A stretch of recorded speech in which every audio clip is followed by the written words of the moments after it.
It's May in Austin, and finals are coming to an end.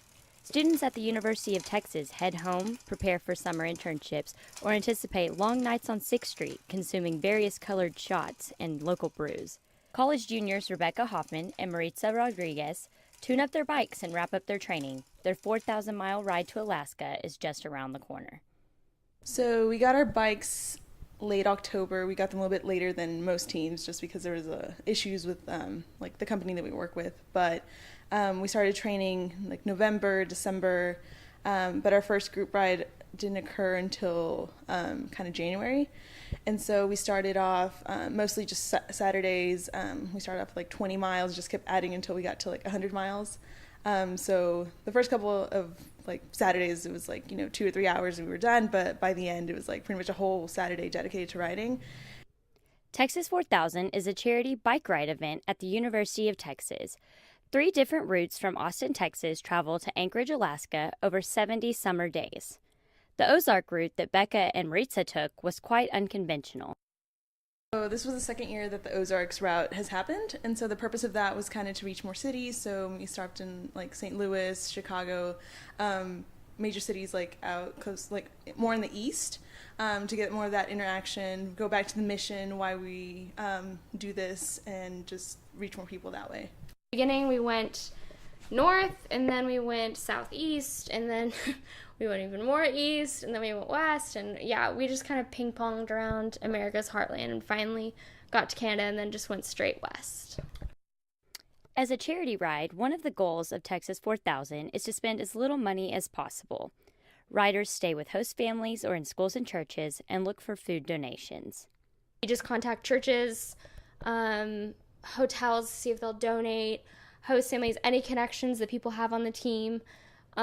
We stayed with a lot of great Texas exes, and then a couple people did donate hotel rooms. But yeah, we try and stay wherever people will donate. Stayed in a lot of like elementary schools, churches. Sometimes we would be literally on top of each other in small apartments in like Chicago. And the only thing that we would buy from the Texas 4000 card was peanut butter and bread from grocery stores. Random people would come up and just give us $100 bills and checks, or we would be at fast food places asking for donations, and a manager would overhear us talking to an employee and just be like, what do you need? That's one thing that I learned from this ride is the generosity of people.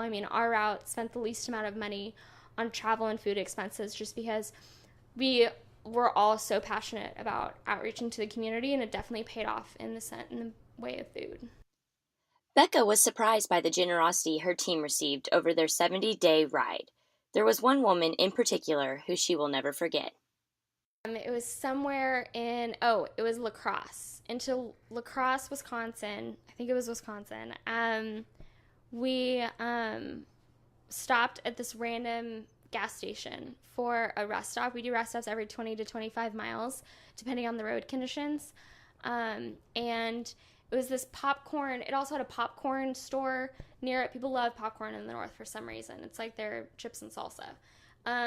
So we stopped there and we're setting up the table. I was driving the van with the trailer that day, and this lady just comes up to us and saw our trailer, which has the Texas 4000 sign, and it says biking to Alaska from Texas, all that kind of stuff. And our vans, we had painted our vans before we left with just basic information on who we are. So I just started talking to her. She was like, oh, that's really cool. Like, good luck. She goes into the store and she comes out with 3 employees following her with just huge, massive, like 5-pound bags of popcorn. And she was like, I bought y'all this. Like, I hope it helps for your ride. Like, I hope it gives you energy. Like, I had breast cancer and I lost my son to brain cancer a couple years ago. And we had her sign our dedication banner, which is a huge banner that has our sponsors on it. And basically, you can write who you're writing for. We bring it to all of our community events, basically wherever we go.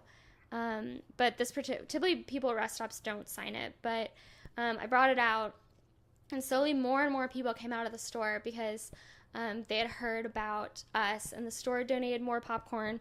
We had popcorn for like the next month, which was disgusting.